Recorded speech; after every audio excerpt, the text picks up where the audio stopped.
Seagram's block of Oshawa, Ontario. I'm an idol. Don't be scared, homie. Come on. Okay, first of all, the world is smiling at you.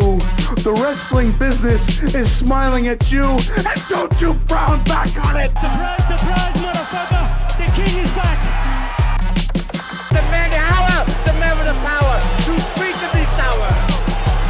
Dylan Bowker. I'm talking to battle rapper and hip-hop recording artist repping Scarborough and the 6 overall. It's the gambling man, Bishop Brigante. What's up, man? What's poppin'? How you doing? I'm doing well, man. I heard an interesting interview from you. You were talking about how your family member had a spot where certain people would come through, have some drinks and whatnot, and Michie Mee used to come through and spit some fire. Wow, that's some pretty exclusive background that you have there. Yeah, man.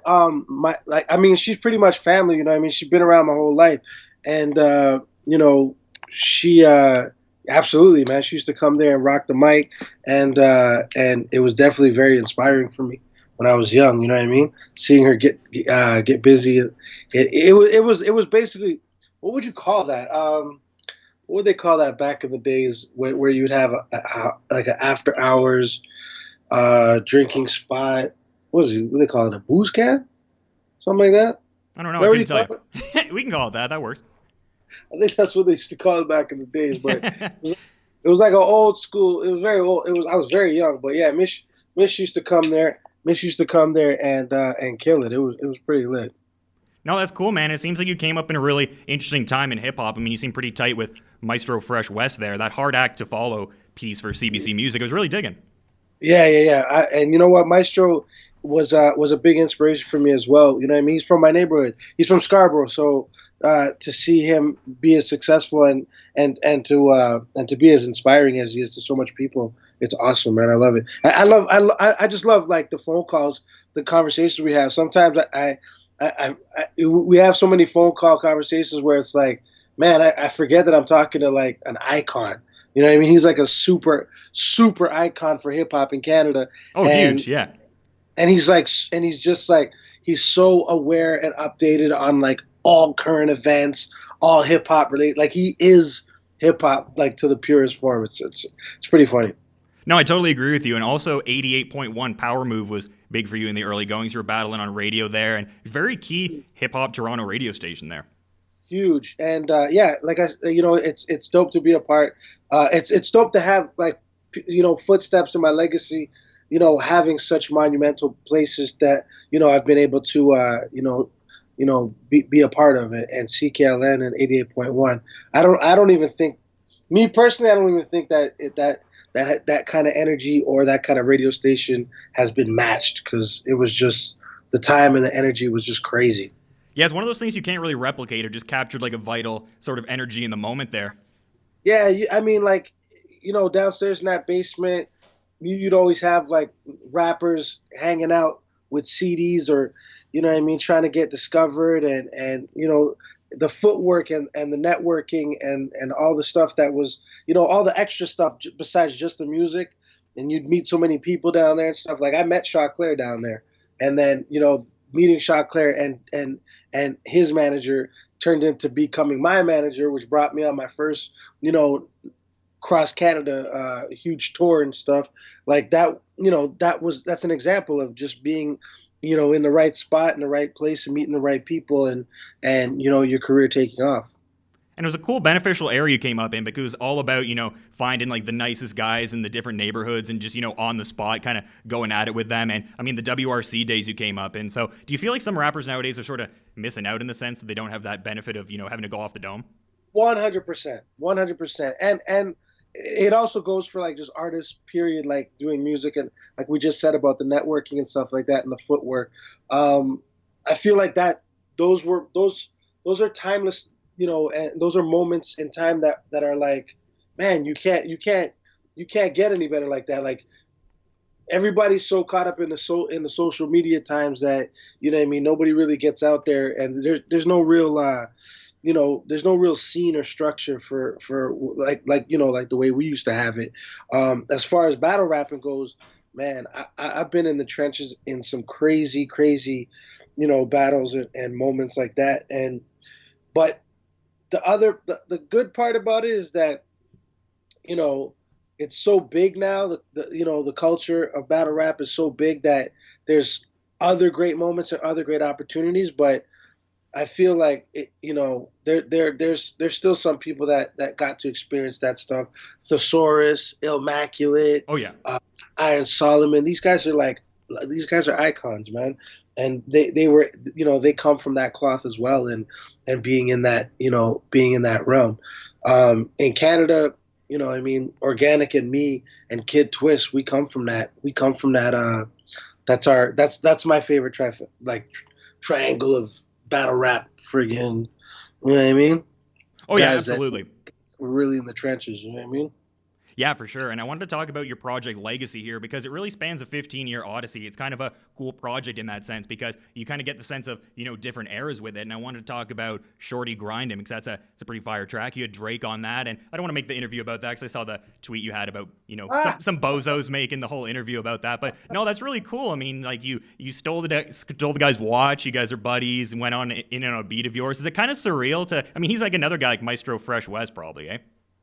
Well, the thing is that we all kind of used to hang out. We all just hung out because we were just a bunch of witty, cool guys that rap really well. And the people in the city and the fans and the supporters, they kind of just like, they liked what we were all doing. So we all kind of kicked it. We hung out and stuff like that. But yeah, like to watch his growth and to watch, where we all were at that one point, and then to see him become the biggest artist in the world, I'm so proud and so happy for him. You know what I mean? Like that's an understatement. Like he's a legend, man. He's an icon as well. So many years of never missing, bro. Like he's never made a mistake in the game, and he works so hard. He's so talented, and I'm just happy for everything he's done. The Shorty Grindin' record, that's just one of many. We have so many records. Oh yeah, for sure. That we've all done together. Shorty Grindin' was actually supposed to be a JD era record, and at the time, I had the record deal with Bodog. I was the one with the record deal, and so I actually brought the record to Drake and was like, yo, let's do this one. Because we were doing mad records all the time. And we were just like, okay, cool. Let's get out. Yo, check this one out. And then he liked it. So we all got on it together. And then I was going to put it out on my Bodog project. But then that label, signed DMX and Wu-Tang. So they crashed, which, that's a massacre waiting to happen. And and then Drake got signed, man, and just took over the world. So that was amazing. You know what I mean? So I put that on there because it's a good thing that documented like all three of us at our time at that point. We were on top of our game. We were all killing it. So I wanted to have that on there as a landmark because it is a footstep in my legacy. Yeah, and you mentioned the Bodog work there, and you did the theme song for Bodog. And as like a huge MMA fan for myself, I thought it was kind of cool in that whole thing. And you seem like a big combat sports fan. You're holding some pads and having Big Lido go with the hands there a little bit. And guys, you seem big into combat sports, so probably a cool gig. Yeah, that's my son. My son Big Lido. He's getting ready to compete at the end of June. He's a little guy, but he's got a big heart and he's got a lot of fight in him. So. I'm gonna be in his corner and watching him get busy. He's nice with it. He's nice. He hurts me when he punches me in the kidney. So it's like, you know what I mean? Yeah, I love boxing. I love it because it has such a history. It's got such a, you know what I mean? The history behind it is beautiful, and so I've always been a big boxing fan. I like MMA too. I don't follow MMA as much as a lot of people currently do, but I know the cool guys. And then when I watch it, like when I was on tour with Royce the 5'9", they were watching a lot of fights, and they were showing me a lot of stuff. But I still can't name everybody that was on them. But I like the cool guys. I like GSP. He's pretty cool. Yeah, there you go. That's dope, man. But yeah, you mentioned your son there, and you seem like a proud dad. I think I saw you put something like part of the reason you dropped Legacy was because he had some issues finding the tracks on Apple Music or some of the tracks, right? That's exactly the reason why. And he started this. He started this snowball effect, and I could do nothing but be thankful that I've got such a good supporter in my corner, man. I love my son so much, and we have a great bond and a great relationship. So he was able to let me know exactly how he felt and give me that push. I needed it. I needed it, and I'm glad he did because, I mean, so much great things are happening since I've dropped it. You know what I mean? Yeah, and I wanted to talk about the track "It's 420" with Nate Dogg. That's a sweet one. That's a good one to just kick back and light a blunt to, sort of thing. So, how did that track all come about? That's a dope one as well. That actually happened a few years ago. That was during the Bodog times, and I just went to LA on April 20th, and me and Nate got in the studio. We made like 5 records. I was in the studio with Snoop and a whole bunch of people out there, but it was just a real organic type environment, and the song basically, because it was April 20th, and because we were waiting for somebody to drop off some good smoke. That's how the record came. He was like, he was upset because we were waiting so long for that good smoke to show up. So he wrote about it, and then we just kind of like worked around that vibe and made that song. I feel like chops operate on their own time period, though. You know what I mean? Like if they say they're going to be there in 20 minutes, expect them to be there like 2 hours later, sort of thing. But no, we're talking about you being a big rep in Scarborough and stuff like that. And I mean, Citizen Kane and the Hate Runs Deep collaboration there, Monopoly Money and all of that. So that was very cool. I mean, all those guys in the Scarborough community as well. Yeah, man, I'm a huge Citizen Kane fan. Shout out to Spade, Rob Black, everybody else in Trudell over there. Socrates, Richie Sosa, Tona, Shot Claire. We got so many talented people out there, man. Everybody from my neighborhood. Who else? Big Blacks. There's so many Scarborough. Set 2, Camo, Genghis Khan, aka Camo. There's so many great Scarborough guys. Look out for Re-Up Rex, Bugs Corleone. These are the new guys from my block, from Section 6. They coming up with some great stuff. Yeah, man, Scarborough's on a ride. Yeah, and you're also working on a new album called Kennedy Road, and you're saying it's some of the best stuff you've ever written. I mean, Legacy is great, but you're saying it's more of like a collection, and this is more of like a fully realized LP. So, can you talk about that a little bit? Yeah, so it's basically I'm trying to bring the listener. Basically, I'm letting them ride shotgun, and I want them to ride shotgun on this adventure and kind of like really get an understanding of how I came up and all the wonderful and crazy experiences I went through growing up in Scarborough. And so it's my homecoming album, if you will. Yeah, and I mean, it's just a cool thing, man, because I'm kind of from that area as well. Like, I grew up in Oshawa, so, like, I definitely know the GTA life a little bit. And, like, you've got a lot of material that kind of talks about that, like Kipling to Kennedy. I thought that was really cool. I was listening to that and, like, just like, woo, you know what I mean? Like, just all the different locations you're naming off, like Royal York, High Park, Dundas, Dufferin. I mean, I like hearing that stuff on the record, and I've noticed lately in hip-hop, they're kind of moving towards more of, like, a globalization feel almost. Like, people don't rep where they're from so much. Do you feel like we're missing something in hip-hop culture by straying away from that? Repping your town? I think that's because Toronto's running it right now. That's why. Canada's running it. Yeah. So everybody else is maybe they stop saying where they're from because it ain't as cool as saying you're from Toronto. I don't know why. I don't know why it's changing, but I'm definitely gonna rep where I'm from. You know what I'm saying? I got to, because that's the environment and the place that made me a man. So I'm gonna still rep it. I'm not sure why these guys don't do that no more. Yeah, and I feel like we're missing something with doing that. But I wanted to talk about some of your battles. I mean, you mostly came up in the freestyle era, and recently you've been doing some, written battles beforehand, battling Arsenal at Blackout 5 and then Pass at Blackout 6. I was kind of wondering then, why weren't you on the last Blackout event there? You know what?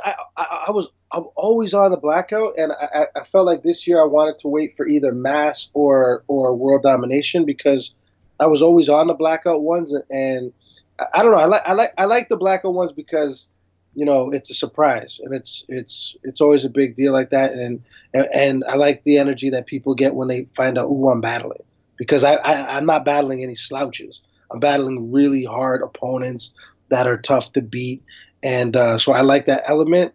I figured maybe I'll give it a go at World Domination this year, where I could maybe put up a fight against somebody on an international level. I tried that with Cyssero when I went out to Philly. That was uncomfortable to watch because here's the thing. I watched the battle like right when it dropped. I didn't know about the choke. I didn't really know what was going on. I had to turn it off because he made me too uncomfortable with. He couldn't even get a word out. I was standing there, bro. What you think I was I couldn't even imagine what you were going through. Can you talk about that a little bit? I was so embarrassed. I thought at first I thought he was like, it was a psych out. I thought it was, something like that. Psych, I lied. Yeah, but you know what?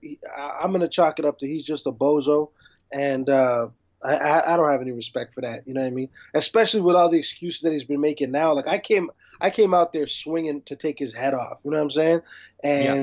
And the fact that his terrible display of a battle rapper, it took away from my work that I put into it, and it ruined it. So he's a bozo. If he ever gets booked again, I'll laugh. I will deem whatever league books him into the pit of bozo world. Yeah, because it wasn't fair to you. I mean, it really ruined the footage. I mean, you have your footage in the sense of you can use it for certain like hype packages and stuff like that. But I mean, he sort of bodied the footage there. So who do you think choked worse, you in Narc by Ray Liotta or Cyssero? Or him? Who choked worse? I mean, I got paid way more to choke against Ray Liotta. You know what I'm saying? I'm pretty sure he had to give back some of his money, but he definitely had the worst choke in the history of battle rap. But you're also an actor too. How is that working with Ray Liotta on that project? That sounds super cool. You didn't act before that too, right? Like you got a sort of call and got recommended. Yeah, that was my first like official, getting on the screen, and yeah, it was tough, man. He's pretty serious with his craft, and so was Jason Patrick. But I feel like they had a little bit of fun, hitting me and stuff like that and whatever. But they were super professional and super cool on set. And I learned a lot from just that one experience, you know what I mean? And working with Joe Carnahan as well, who's gone on to be like this incredible director who's done The Gray, Smoking Aces. Like Joe Carnahan is incredible, and we still connected through social media. You know what I mean? I'm waiting for that phone call, Joe. I'm waiting for the phone call. We got to get the next one in. I'm ready. Let's go. Yeah, you've been in some cool acting projects. He also appeared on Orphan Black as well. So are there any acting projects coming up, or is it mostly you're focused on hip-hop at the moment? I'm filming something tomorrow. Oh, cool. For the show called The Beaverton. I'm doing something on that tomorrow. I got that. Is it into that satire website, The Beaverton? Is that the same? Nice. That'll be cool. Yeah, I'm doing something on there tomorrow. It'll probably be out by the time. Are we live? This is a pre-recorded interview, right? Actually, okay, so it'll probably be out by the time. But yeah, I'm doing that. I got a couple low key things that are happening in the future that I'm working on. But I'm trying to also, turn this new album into something different as well. So I don't want to say too much, but it's gonna be exciting when this album drops. There will be some acting stuff attached to it. Oh, that sounds really cool. It sounds like just a project kind of bringing all your skills to the forefront there. But I also thought it was cool your work in horror films like Evil Feed, Chupacabras versus the Alamo. That one sounds more like it's in like the vein of like, I don't know, like Grindhouse or exploitation film. It sounded cool that you got to work with Erik Estrada. So what was all that like out in Vancouver? Man, okay, so I was shooting Evil Feed. That is a Grindhouse film. It's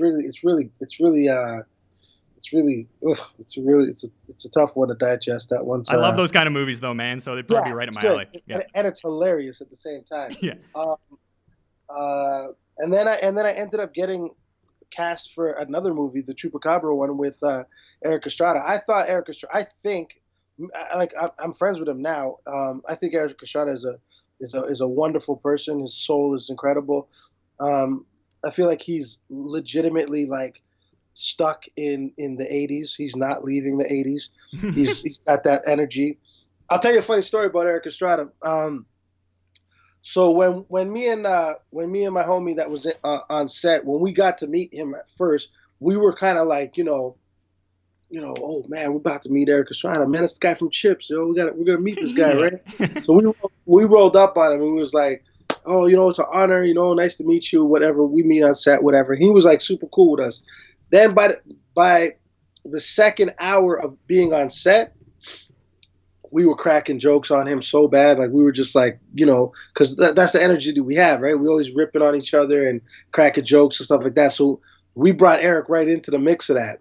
And he was taking them, but he wasn't firing back kind of like, the jabs and the jokes, Yeah. the way we were getting at him, right? And he took it like a sport. Like he took it like, he was cool with it. These young guys are getting at me, you know what I mean? And we're throwing little jabs and cracking jokes at him and stuff.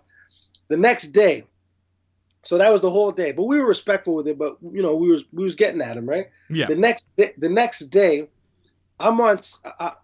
We had like this big ring of trailers. We were in the middle of nowhere, and we had these ring of trailers. So I'm very music driven. So I needed my music pumping in the morning. You know what I mean? I got my trailer. My trailer's rocking, music bumping, and so all of it. So I'm chilling out with the other homie that's on set, and all of a sudden this van just rolls right in, comes in so hot, boom. Screech it like pulls up real tight to where we are in front of my trailer. Door slides open. Erik Estrada jumps out. He's in this black lime green tracksuit, head to toe, brand new Nike Shocks the Shocks or whatever, and he's decked out like matching clothes. He looks like he's about 17. It's got a Dougie Fresh kind of vibe going on. Totally, like he's just like his swag is on a million. He comes out, he's got an iPad in his hand, right? So he goes, Bishop, turn that off. So I'm like, I turn my music, I jump my trailer, turn my music off, I come back out. He's like, yo, listen to this. You guys ever heard this song? And he's playing I Need a Girl remix by P. Diddy. He's like, yo, you guys ever heard this song? I'm like, yeah, about 5 years ago, Erik, you know what I mean? And already now I'm like throwing jabs at him, like we're cracking on him, right? Oh, yeah. And then all of a sudden he's like, no, you're not listening. And then Loon's part comes on and he goes, I'm smooth as Erik Estrada, dipped in Prada. And dog, when he said that line, he stood there like this in the middle of the whatever. And we were like, oh! We didn't mess That's with him. fucking fire. We did not mess with him at all after that. That was it. He was the man. He was the man after that. We didn't say shit to him after that. I played him. He didn't know about the Jay-Z song, Ignorant Shit with Beanie Siegel when he goes watching Erik Estrada bagging up at the Ramada. Like I started showing him more songs. Look at that. Big Lito's FaceTime me right now. I showed him more songs that had his name in it, and he was just having. He still checks in on me. I check in on him. Erik Estrada's a great person, man. Got a lot of love for him.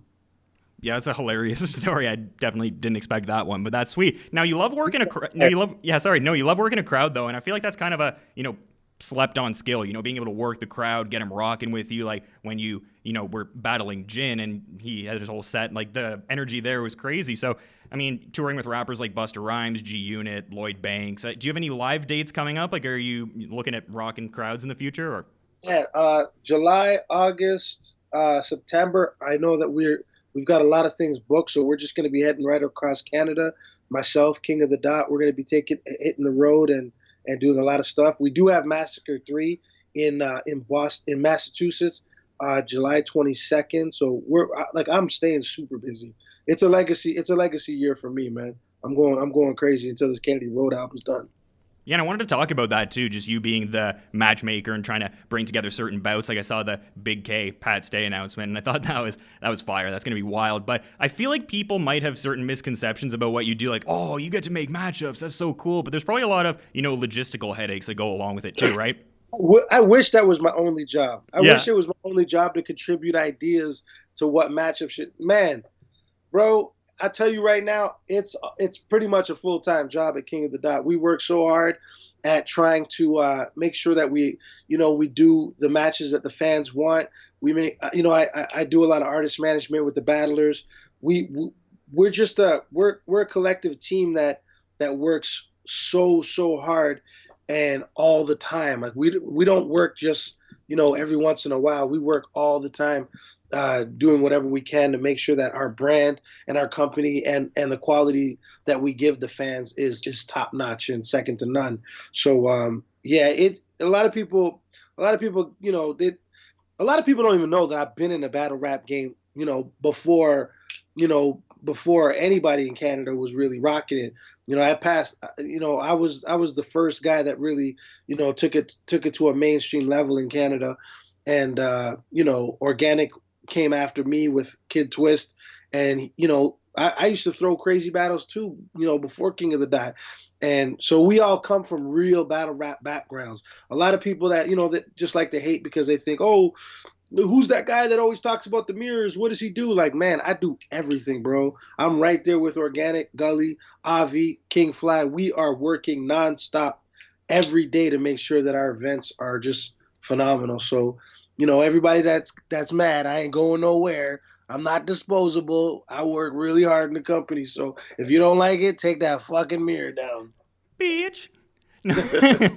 But no, I mean, I wanted to talk about the Cardinal Official thing as well, because that's yet another tie with you in Canadian hip hop. Produced one of your beats back in the day, or a track you were featured on, When I'm High. And then I also saw that video of you at HMV copping the last 2 CD copies of the Cardinal album there. So, it's cool to see you supporting Canadian hip hop and all those guys. Yeah, man. You know what? I try to do the best I can, man. I always like to support the people that work really hard and the people that make great music. So yeah, I was always doing that. I probably still have copies of some of them. I know I have like at least 3 Drake Take Care albums still around somewhere. You know what I mean? I always support, always got to. You know what I mean? I don't do it hoping I get support back. I just do it because, you know what I mean, I want everybody to win. So if I could be a little contribution to that win, then I'm happy with that. Yeah, absolutely, and I definitely think that's a good way to be looking at that. But you seem to be a fan of the cannabis products, Little Pharma Labs. It looks like you're getting something going there. Is that something you can talk about, or is it still certain things in the works that need to be ironed out, or what? Yeah, it's very early, but my boy, that I'm really close to the people that are running that, that own that company, and they run it, and so we're trying to get some things in development. But yeah, soon, very soon we'll figure out the way that we could, announce that on a global scale. You know what I'm saying? Yeah, because I mean, you have a ton of tracks like talking about how much you like cannabis, so I think it'll definitely work out. And like with the legalization coming up, I mean, that's just going to be a huge economic surplus coming from all that. But I just hope they do it right. You know what I mean? I mean, legalizing, not a super fan of that. I like the idea of like decriminalizing it. I lean more towards that myself. Yeah. Yeah, because it's like I don't want. I feel that if it's legalized, a lot of people will go out of business, and a lot of people that rely on it, and a lot of people that are really good at it, such as growing and all the elements to it. You know what I mean? I feel like if the government just like clean takes over, it's like, you know what I mean? Like, are a lot of people out of, I'm a supporter of hustling, you know what I mean? So if you got to get it, you got to get it. But I don't know. I hope it's done the right way. I just don't want everybody to get wiped out and then taken over by the government. You know what I mean? Like we work for this. You know what I mean? Everybody worked for this, and we're trying to get to a better place with it medicinally for a lot of people that need it, a lot of people that suffer daily, and don't want to take ridiculous medications. They need it. But there's also another side of it, of the other people that, are underground with it that still help a lot of people medicinally because they got to get it to the dispensaries. A lot of, there's layers to it. I just hope they do it right. That's all. I was gonna say you watch every episode of Dragon Den, so maybe that'll help you with the business processes there, right? Yo, you're on it. I like that. I watch Dragon's Den religiously. I'm pretty. I said this the other day in a tweet. I'm pretty. It's getting to the point that I know who's gonna get a deal early. I know who's gonna give them the deal early. Yeah. Yeah, you know what I mean. Like I know when Jim's cooking something up. I know when he gets quiet. He looks at his book. He writes something down. He's like, you know what I mean? Like, I actually helped somebody get on that show. I'm waiting to see their episode. I helped a company that was doing. They were doing. Well, I didn't help them get on the show. I helped them make their show a little bit better with a special feature on it. I'm just waiting to see if it airs because I heard it was a pretty good episode. So I'm waiting for that to come on and so I could jump around the room and say, yo, I was a part of that. You know what I mean? But I love that show a lot. I feel like there's a couple of pitches I could probably do. I could probably pitch a couple things. I could probably pitch King of the Dot. Yeah, that would be cool to see. Or the Guy Bar. You're on the ball. Hey, look at this guy. This guy knows. The Guy Bar is, look at this. Look at that. Shape that fucking beard now. Bitch. Look at that. Look at that, man. That's proper. That was all organic. And now I'm a brand ambassador for that company, man. Like, I just made that video and I put it up where I was first ever trying it because I was so fascinated at the idea of it working. I actually didn't think it was going to work the way it did. I was like, let me try it out. So I wanted to film it because if it did work, I was going to be excited. And it did. And then I made that video. And then I got got contacted by the CEO and the founder, Avi, and shout out to him. And now I'm the brand ambassador of the Guy Bar. So I'm letting everybody know. I'm getting the word out there. You got a super beard there too. Yeah, you need a Guy Bar, bro. I gotta hook you up. You gotta hook me up, man. There you go. I might have to send you out a Guy Bar and make sure that you get all these little spots here. Exactly. Gotta be looking fresh, right? But you were talking about how some people hate on you in the battle rap comments there, and I think your reactions to the bars on the sidelines are low-key pretty great. Like when Day dropped that "I'm a Little Teapot" bar, and you just looked like it was so good, you're just like stressed out. It's like, oh shit. Yeah, because you know what? I think that was his first one where he did that kind of bar. Yeah, like the nursery rhyme, hard as fuck sort of bar kind of thing. Right, and it was like when he did it. I'm always so excited anyway when people do great, and I love Daylight. I think he's so talented and so smart. And when he did that, it was just his timing, his delivery. I was like, man. And the gestures he did too, man. Like I showed it to my one buddy who came through, my buddy Toby. He doesn't really watch rap battles, but I'm like, yo, you're gonna dig this. And then when he heard that line, it was so good, he just had to leave the room. He's like, I can't. It's so good, and like he got us all with that. He got all of us. Everybody, the energy, we exploded on stage. Everybody went crazy. Talk that teapot shit. Yeah, and that's crowd control, and that's being a great MC, being able to just land the way he did. He landed that, and now he does it. With other ones, and he tells me all the time, like, yo, I got another I'm a Little Teapot, or yo, I got another, what I mean? All the little ones. Yeah. He always tells me ahead of time that he's got another one, and he had a few of them against Cortez. That battle's catching a lot of views quick, man. Y'all got to go check out that battle, Cortez versus Daylight, but that third round, he had a bunch of them. Oh, yeah, man, that was dope. I copped the live feed for that, too. I was checking that out on pay-per-view when it was going on, so it was dope. But you've been really good with your time here, man. Anything you want to add as we're wrapping up here? No, man, just, hit me up. Check out Legacy on Spotify. Get them listens in, and thank you so much. I appreciate you. And, let's do this again anytime, man. Yeah, I would definitely be down for that. That sounds super cool. That was the gambling man, Bishop Brigante, Liberty Music, Bouts Talking Bouts. Have a good day, man. Enjoy the rest of your time there. Salute. Peace. Peace.